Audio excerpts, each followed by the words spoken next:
Okay, let's get started. Cool. All right. Awesome. All right.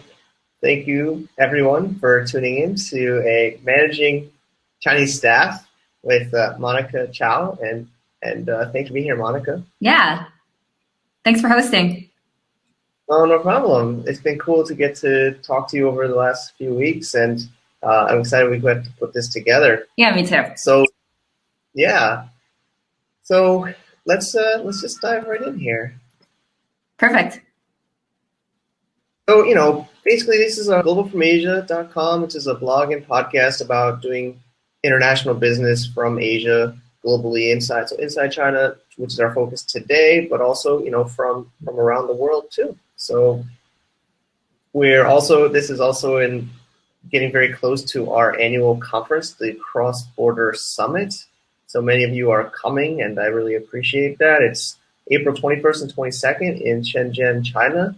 And we really wanted to have Monica come, but we were talking and she couldn't make it. So we actually decided to have this webinar in place so that you guys can get to know her and get even more value before the conference even starts. So let's jump right Yeah, into I'm Monica. super sad that I can't make it, but I'm glad that I'm able to do this.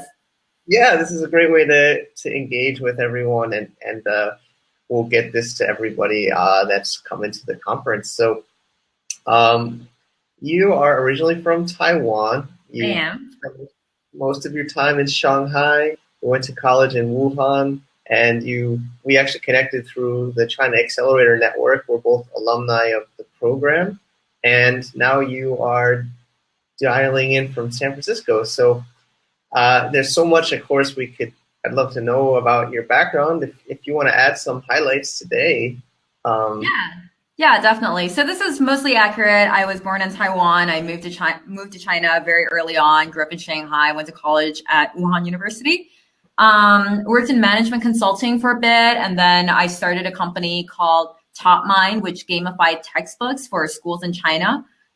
We exited. We were acquired by a company called No Red Inc. that's based in San Francisco. So after that acquisition, I moved to San Francisco and I went to business school at Stanford. So I got my MBA there. Post MBA, I joined my current company, Chegg, where I'm the business operations manager in our e-commerce business. So I manage things like pricing, sourcing, new business initiatives like geographic expansion, things like that. Very, very cool. Very cool. Yeah, I mean, great experience, and I'm sure we'll get a lot. So I'm sure we can have this whole show, a whole topic, but China versus the U.S. You definitely have gotten experience on both sides, which is very valuable. And of course, your current role, you had your MBA, your time in China. I think the basic answer is it's very different, right? Would you say? Oh, wow. So entirely different. It's Yeah, just, yeah, I mean, like between my current role and my China experience, it's just right now I'm the manager at a public company in the US. And, I used to be the co-founder of a 12-person startup in Shanghai.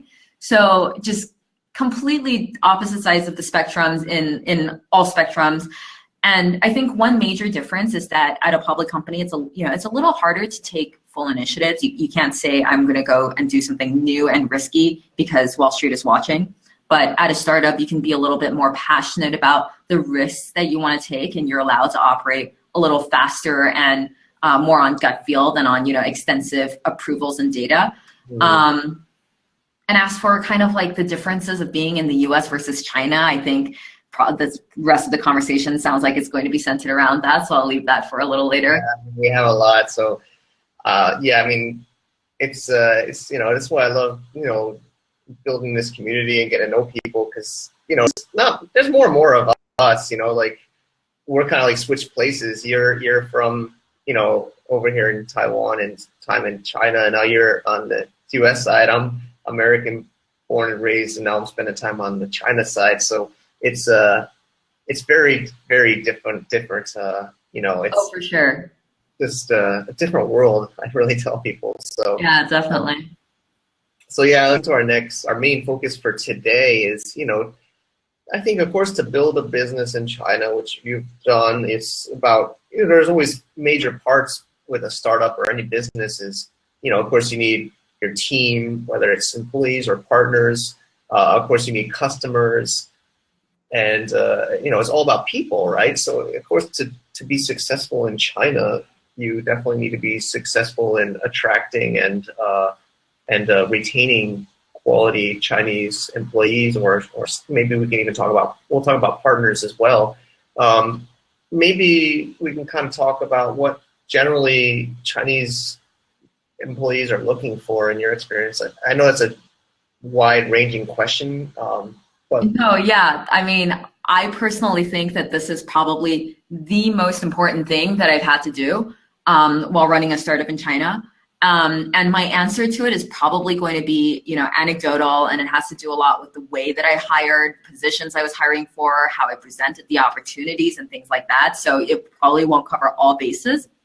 But I think that Chinese employees, in my experience, have been more practical. For example, by that I mean that they tend to be more gratified by cash than by equity. And they were also a little less interested in startup employees that I've seen in the US by things like titles and perks. And I think that it's easy to take the equity part in particular as like a personal affront, like, why don't you believe in the company? Why don't you believe in the team? Mm-hmm. But yeah, in retrospect, I think it's kind of just part of the culture in certain industries or certain roles. And it's perfectly acceptable. And the desire for equity will come once, I've proven my worth as a leader and the company's worth as, a societal value add. So I would say kind of in terms of what Chinese staff look for, just like initially be prepared to maybe offer a little bit more cash up front and don't expect the same internal trade-off curve in equity versus cash that you might see in the West. Yeah, I would definitely agree with you on that. Has that been your experience as well? Yeah, it's always frustrating. Like a lot of times, especially as startup founders, which we both, have experience in, our goal is to kind of sell the vision, right? Yeah. Like to convince people to take the risk with us.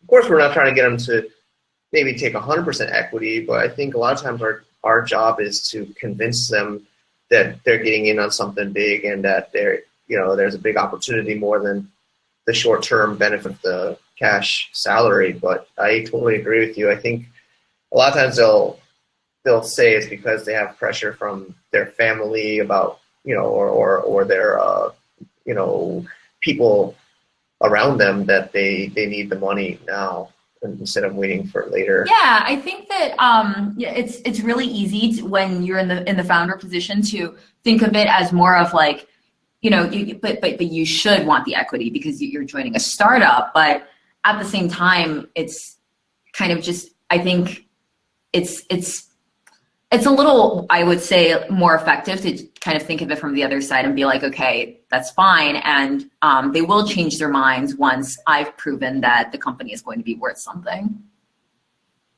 Yep. So hopefully there are some, but advantages of being a Western company in China, maybe more specifically is employing, which I have some ideas too. So I can also add. Oh, awesome! Points. So I'm really looking forward to talking about the disadvantages since I have stories to share. Yeah, let's do advantages first. So I think that the most obvious advantage that you may or may not deserve as a foreign company is just instant credibility in certain areas. So how a couple of years ago, or even right now in like some more maybe rural areas, you get companies hiring like white people to show that they are credible, they have overseas expertise. For example, in English training centers, you maybe get paid more for being white, even if English isn't your first language. So, I mean, it's maybe somewhat offensive, but very real. Just kind of, how that's just a reality. And so speaking English, being Westernized, whether it's fair or not, it sends a signal to partners, to customers, to competitors that you may have more information that they have, that you may be worth listening to. So again, I think that this is an advantage that's an early advantage that's useful for getting into doors. but obviously you have to start backing it up with real expertise, or it's going to be a very short-lived advantage. Yeah, I'd agree. And What's been your I experience? also, yeah, of course, I'm a white face, so yeah, of course, there's some of my other like white skinned friends say they feel like a movie star in Yeah, China. They yeah, for like, sure. People start pushing their babies like into your arms once you like and take pictures with you. yeah, Once like one you're guy's hilarious. like, you know, obviously I have to say, of course, it feels pretty cool, I guess, but of course it's a little bit, yeah, like it makes you, it's just not fair. Like I have a YouTube, I do YouTube videos, and I'll have some of these, there's so many of these kind of almost sometimes haters sometimes in these comments, and they're like, oh, it's because you're white, you get more attention, and um Maybe initially. I think it's uh unfair to say that, like it's unfair both ways. It's yeah, the reality yeah, is, you get like some I think attention let's very have, shortly. yeah, I mean, it's one thing I always say about, with the kind of mission of Global from Asia is, I think the internet, it makes it more equal grounds. There's less requirements for your quote unquote face or your physical. It's more about your abilities. But yeah, of course, that is like you said, an early advantage. I think there is a second advantage I can dig up Yeah. is sometimes I've had staff that want to work for a Western company, like maybe their experience or their resume or their English practicing. Um, Sometimes you could try to kind of maybe more for the younger Chinese than the different generations, right? Yeah, But totally. You can offer kind of a different set of perks, right? Kind of English practicing, like you said, being a pretty big part of what people want to do, especially the younger generation. yeah, so let's go to our more fun slide, the disadvantages. Yeah. So can I tell a story here? Of course, stories are more fun. Yeah. Yeah, so I think just kind of to just summarize up front, I think that the lesson for me is that as a foreign company, you get more people realizing that maybe you're easier to take advantage of. And the reason that I say this is because in the early days of hiring salespeople at TopMind, I happened upon this guy, let's call him Rick. So Rick was the national sales director of our only direct competitor. He was managing hundreds of sales reps. He knew all the right people. He told war stories of building the sales force from the ground up. And I thought that I was the luckiest entrepreneur alive when he agreed to join TopMind as our first salesperson. So I had all these Wow. dreams of building this like army of the best sales force that the Chinese tech scene had ever seen. Nice. And Sounds good. yeah, it sounded really good, right? And it started pretty innocently. Like one day he forgot his iPad. I gave him a loaner. He forgot it at home again. So I gave him a third one. And he would like Wow. log visits into the CRM. And when a client called the office demanding to know why he had not showed up when he said he would, he scrunched up his like very honest looking face and he admitted, oh, maybe like I might have accidentally logged an extra visit. And I started getting more and more suspicious when 3 months in, I'm a total sales newbie at that point. And so I've made 5 sales in cash, and Rick had only made 1 sale with 1 client who would only pay after a year of free trial. So I was like, that doesn't feel right. So I gave the HR of our competitor company a call, and I was prepared to apologize for poaching their top sales guy, right? And as soon as she heard his name, the HR lady, as soon as she heard his name, she like just started laughing angrily. And she said, like, he stole our computers, he stole our iPads, he hardly made any sales, and whenever he did, he would pocket the money. And then he took a loan from us of like a couple thousand RMB, and he disappeared. So I was thunderstruck, right? And to add insult to injury, I found out that the one sale that he had made at TopMind, it was fake, and he had actually had a friend call us and pretend to be a client. And to rub salt on top of all of it, it turned out that he was never the national sales director as we thought he was. He was just like a foot soldier in the lowliest rank of sales reps, which is how he knew all of the stories that made him sound credible. So yeah, it was really bad. Like getting rid of him took threatening to call the police, and it actually ended with his mother pulling him in by the ear and making him apologize. and promising to pay us back because he had already sold all of the iPads. And as I'm telling you this now, I can't believe it happened. So I think that like for me, the lesson was just like, I mean, it was like a good couple months of like this gigantic con going on. So I think for me, the lesson is just like, you know, don't be as gullible as we were. Don't be as naive as we were. Like, you know, don't let people take advantage of you. You think it's because you were a Western company that had to do with it, or is that something? So actually, this guy in particular was like, unfortunately, we should have known, but we didn't. That he was actually like pretty infamous in the Western I guess like tech entrepreneurship circle, where he just did this to like one company after another. I think if we had been a little bit more plugged into the scene, we would have, you know, maybe seen a few more signs up front. Got it. Yeah. Yeah. By the way, are you hearing this, my pop-ups, or is that just on my end? Yeah, I heard, I think it's a Facebook chat or something, yeah. Yeah, sorry about that. It's not so annoying, but it's fine. I'll try to exit that. Monica's, I know you're so popular. I appreciate your time again. No, it's just that, sorry, I'm at work and like trying to keep notifications off. Sorry about that. Sure. Oh, no, it's so fine.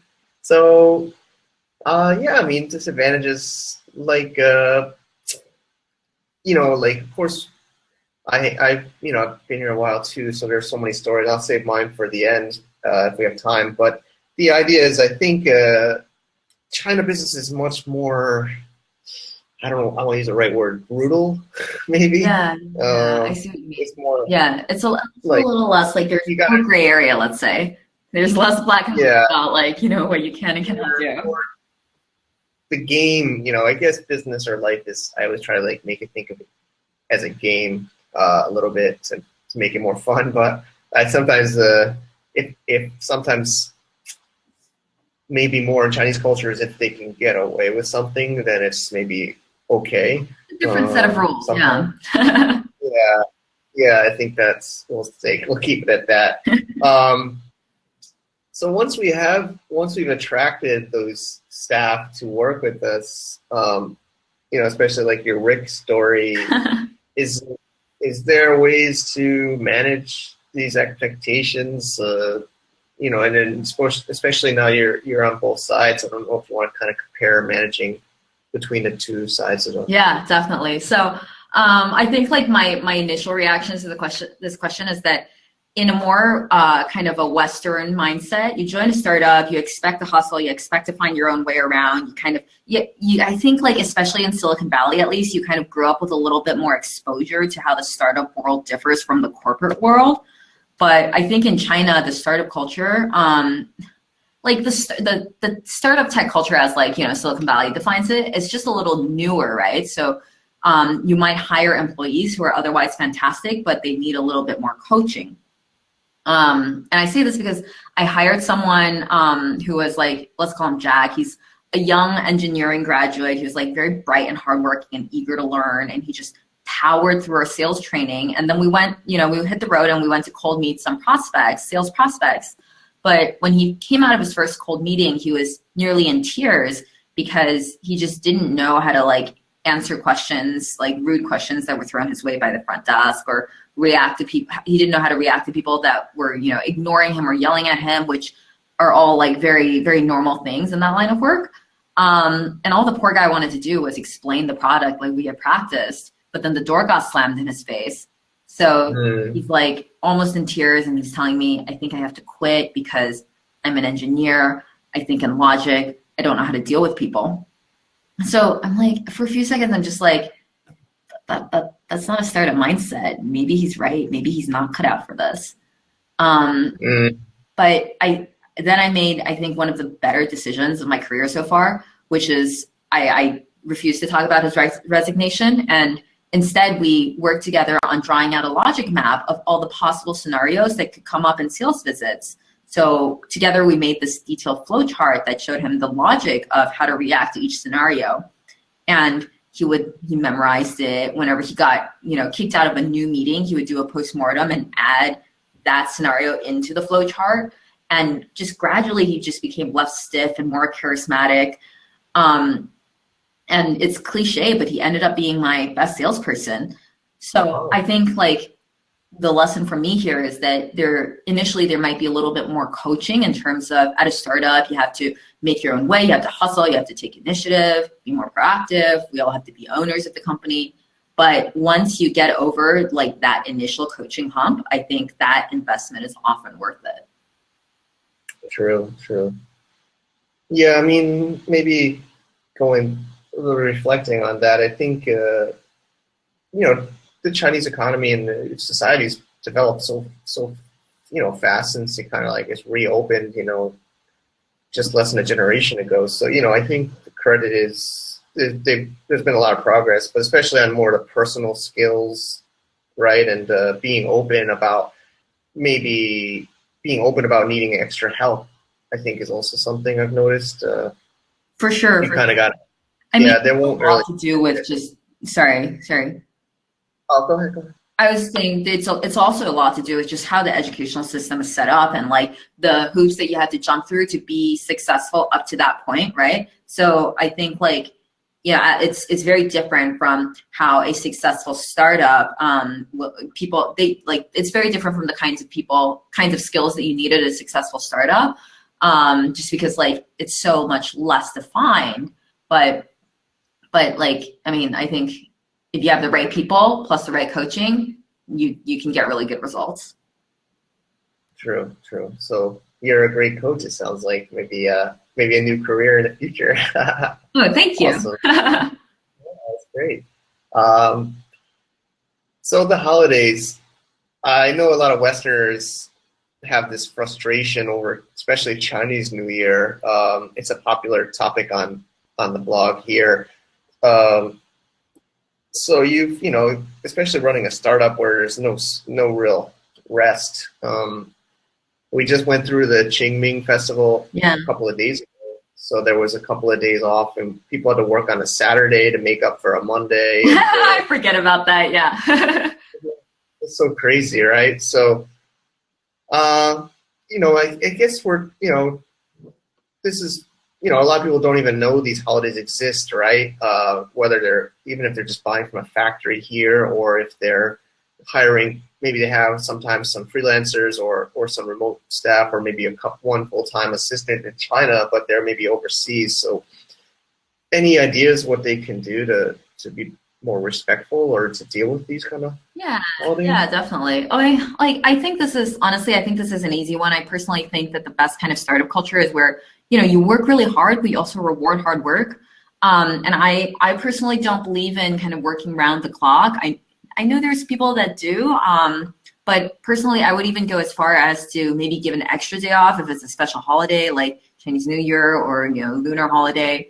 Like not during crunch time, not if we have a product launch in the next week, but generally speaking, I would say like just work harder on normal days and exceed expectations normally, and I would be perfectly fine giving a little bit more holiday. True. And then maybe there are, just some more technical stuff. A lot of people probably use Google Calendar. You can just plug in the Chinese calendars. So if you can't have an excuse that you didn't know, there are solutions or simple Google searches every year for the calendar. Oh, for sure, yeah.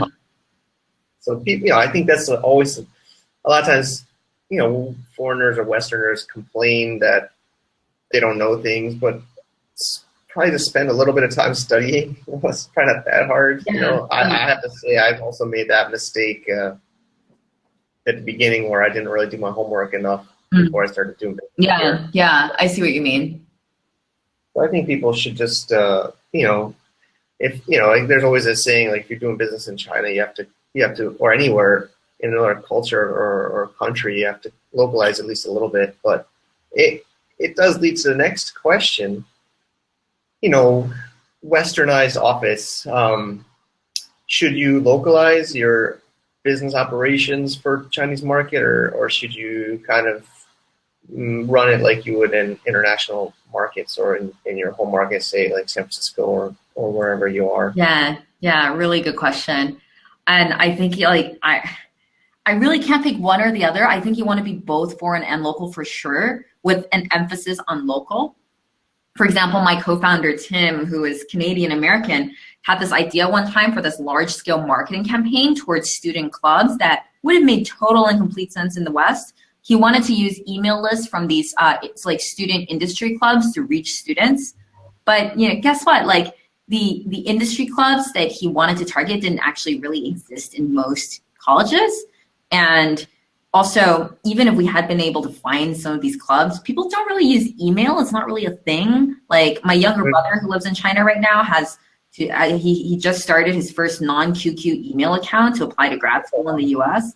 So I think like having someone local is just like there's random knowledge that a local is going to take for granted that could save a Western company a lot of time and money.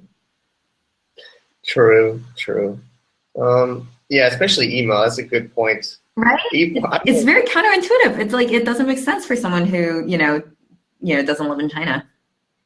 Yeah, I mean, I remember I used to wonder before I moved here, why is all these number emails and like everything is numbers? Like it's like the QQ number at like 163 is a popular one, or Yeah. QQ. Yeah, that was I think that was my first one. And then I used Hotmail because Gmail was blocked. Yeah, yeah. So yeah, I think especially with the technology, we don't really talk about it too much today, but like you said, Gmail's blocked and Google is basically blocked. So I know lots of companies complain about that because they want, their global team, the whole team, to use all their tools, right? So you just mentioned Hotmail. So I think some tips are maybe if people are willing to switch to Microsoft. Microsoft works mostly in China, as far as I know, like all their different products. But yeah, it's tough. It's tough to kind of have the whole global team. So I think they do have to localize a little bit for their China team. Oh, for sure. For sure. Here's another one. The topic kind of is a little bit into do you need a Chinese co-founder story, but more granular is can a foreigner manage Chinese staff? Yeah. I think it's a That's also a really good question. I have seen successful like examples of a foreigner managing Chinese staff, but even then it's with very, very like in-depth knowledge of like, how the psychology works, how the market operates. Like, why is your employee mad? Like, are they mad at something you did? Are they just someone who has a very in-depth understanding of China? Like, and generally speaking, I would say it's just so much less risky to have a Chinese co-founder, someone to sanity check things that you want to do. And it goes the other way around too. If you have the kind of business that requires you to communicate with foreigners, you would want someone who understands where they're coming from on a deeper level. So for me, the answer is like, it's a no-brainer. You need a Chinese co-founder. Yeah, I would have to agree, even though I resist. Well, maybe I actually don't really have a Chinese co-founder. I guess I have a Chinese wife, which helps sometimes. So, I think that especially with dealing with management issues, or you have to have like a really high level, maybe manager that you pay pretty well, but that's also risky because they could leave you or other things. So there are ways to be completely foreign in China with like a WOFE structure, like a wholly foreign owned entity. But probably a lot of times people should consider doing like a joint venture with partnership with a Chinese.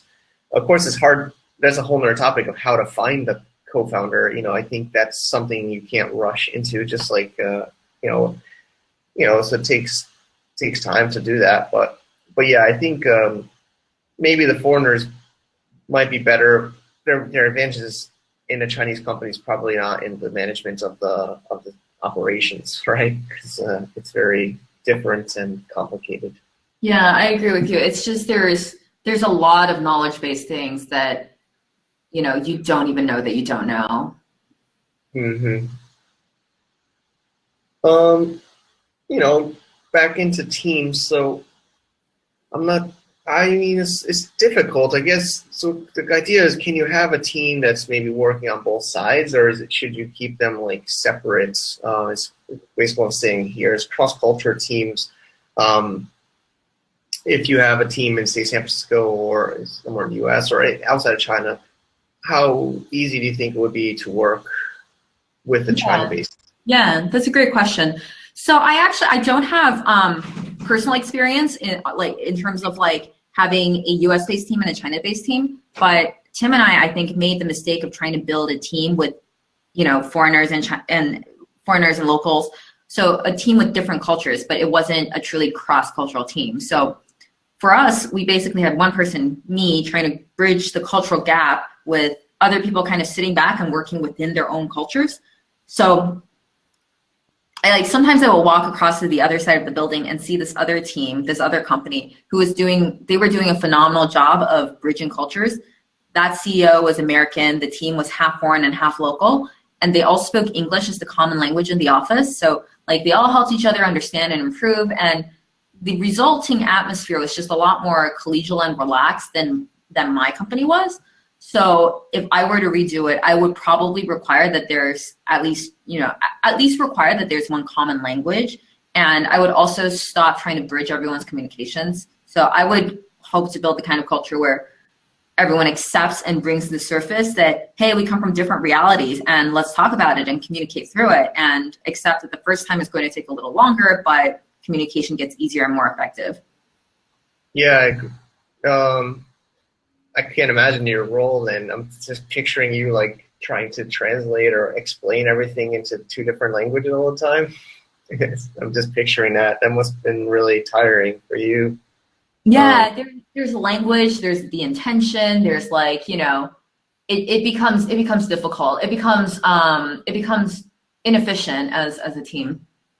Yeah, and I think even just besides even the culture, just the time zone difference. Like here we're doing this exact webinar, and it's 9:30 a.m. Thursday for me, and it's 6:30 p.m. I believe with you, and it's 9:30 p.m. in New York, so it's just the time zone is the opposite side of the world, so it just makes it so hard to keep the communication, right? Just getting information. Of course, there's like these tools, like so many tools now, like Slack is popular, but still, it's like you wake up in the morning and you got a whole bunch of chats or a whole bunch of emails and communications. It's just harder than keeping up on the same time zone.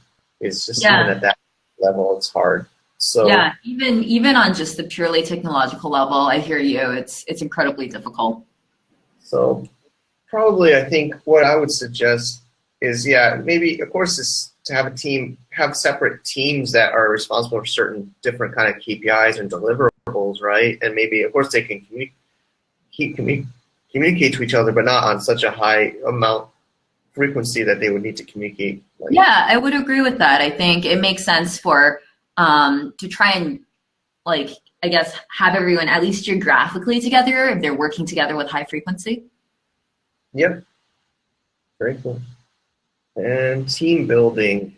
So I'm sure you've had this experience. I can give some stories, but how do you kind of make everyone feel like they're part of the team, which I think is very important, right, for building a company? Definitely. Yeah. I think this just brings to mind, I think one cliche that's very real is that Westerners like to chill and bond over, drinks in a bar, but Chinese people really don't. Most people anyway. I guess it differs if you're in, a more westernized industry like management consulting or iBanking or maybe like entertainment. But just generally speaking, if you have an engineering team, it's a little bit of general discomfort. It's just not how people connect, right? Going to a bar. So yeah. It's much more effective to take your team to one of those board game cafes or maybe to an escape the room event. There's a bunch of those in China. Or I think to summarize, something that's a little bit more brainy and requires solving a problem and not focusing on staring each other in the face. Mm-hmm. Yeah, I mean, especially with, I have some ideas too. I mean, those are great. But yeah, I totally agree. I mean, I remember my New York Wall Street days, and yeah, it was like bars. Especially, I spent some time in the UK, and it's very bar drink related for bonding, right? Like maybe some food, bar food, maybe, but it's mostly Yeah. drinks and talking to each other. But yeah, I think especially if you're working in like a technical group, like the engineers are very introverted. Of course, maybe a dinner might be good too. Like everybody's sitting in those big round tables, and get. I'm taking. It doesn't sound very social, but going to the movies has been Yeah, something. yeah. I think the cultural difference is like if I'm kind of like pulling out the common thread between like the the things that we're, saying that we've experienced have been good activities to take Chinese employees to. It's that like, the focus is on an activity, right? The focus is not on like, the stress of making the conversation. Yep, yep. So maybe we get some stories too. I think stories are really effective. So I could, Yeah, I could I also definitely have add stories about a my story. Chinese stuff. We have lots of stories. So, well, you kind of mentioned Rick a little bit already, or maybe you can follow up with.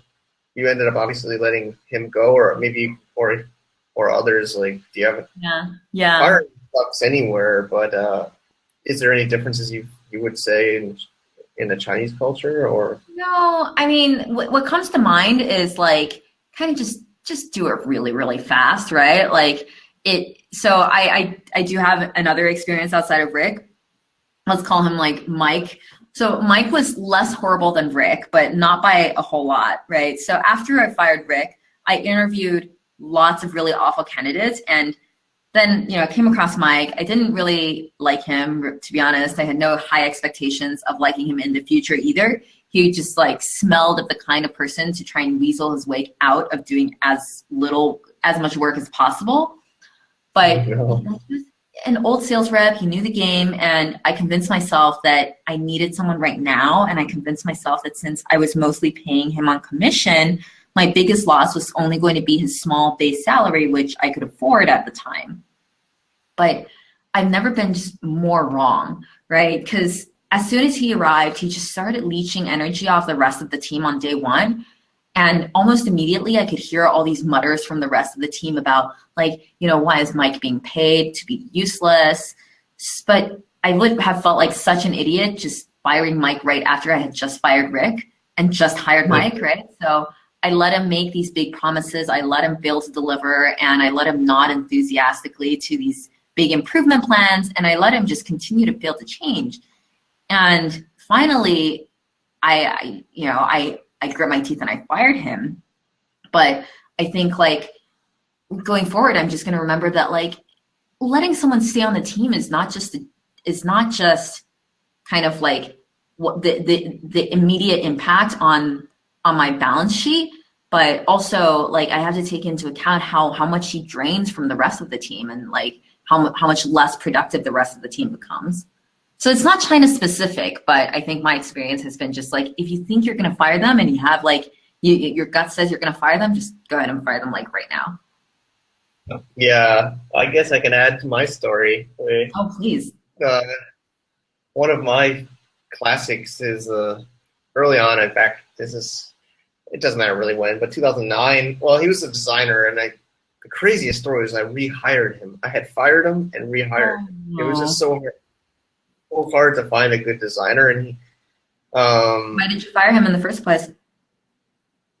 so I fired him. Yeah, because his kind of like attitude and morale, like you had said.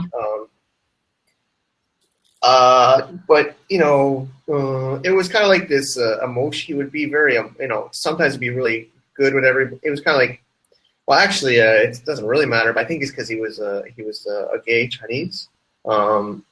So I think he had a lot of issues with being maybe gay. I mean, I have nothing against gay people, and he did end up coming out of it to us. So, I thought maybe that it would be better later after he had kind of gotten over his very crazy story.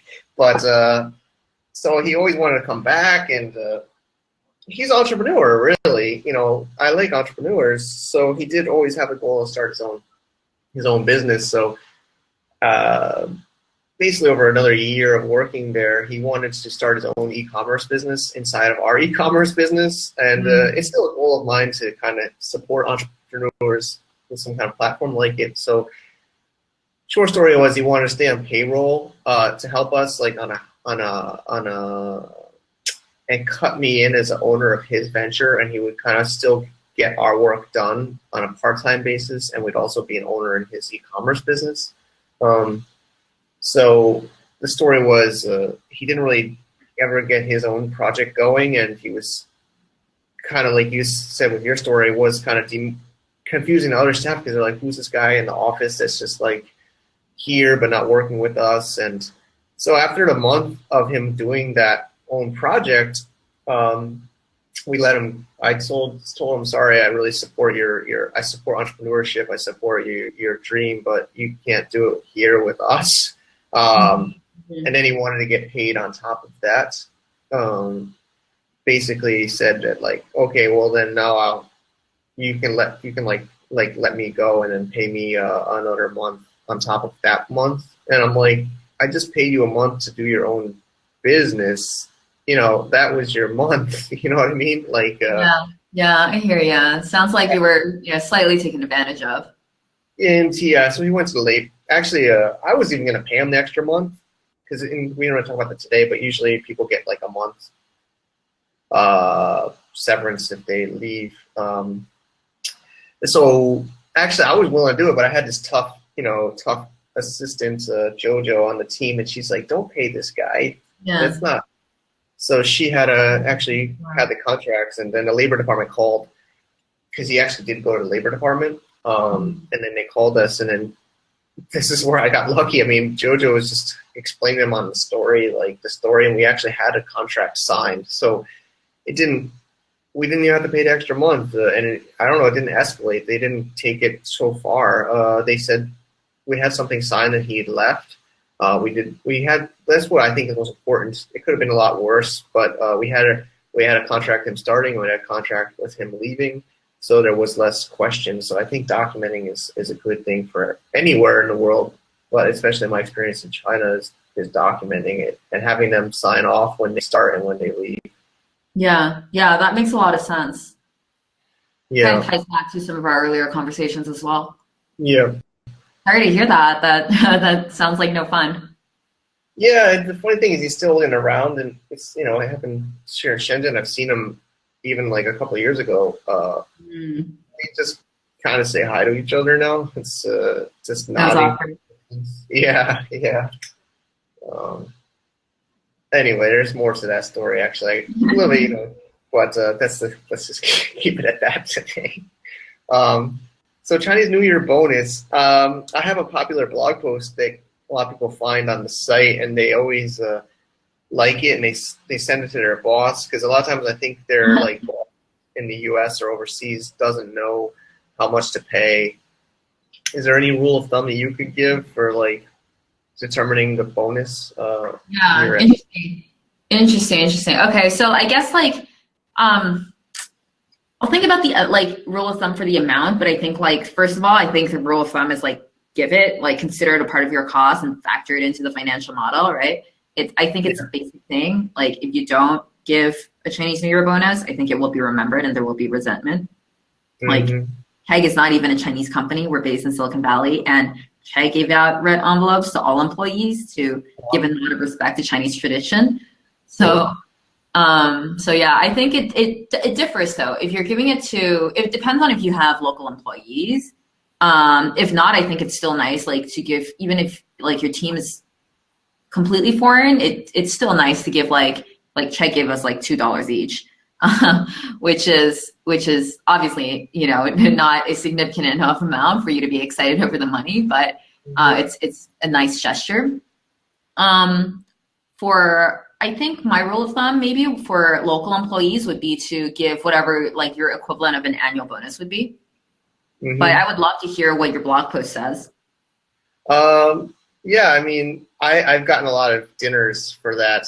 or at least so many thankful emails from employees here because they've used my blog to send to their boss. But it's a long one. I mean, I try to, of course, give different perspectives. I said, of course, it depends on. First of all, I think it depends on the financial performance of the company.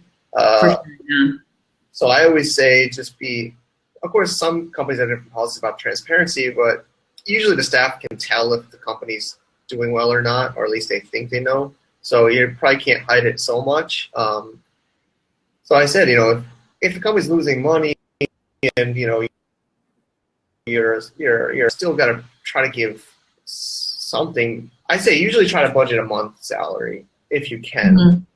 But if you're like losing money or struggling, I think you can make them understand. But I just say sit down with them one-on-one, present it to them, whether explain to them why maybe. But I said try to aim for a month. And then maybe if you do really well and you really want to keep them happy, go higher.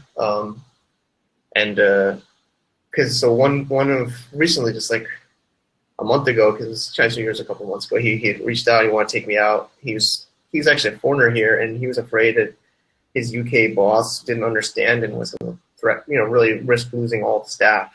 So my blog post, and it got him a month for everybody.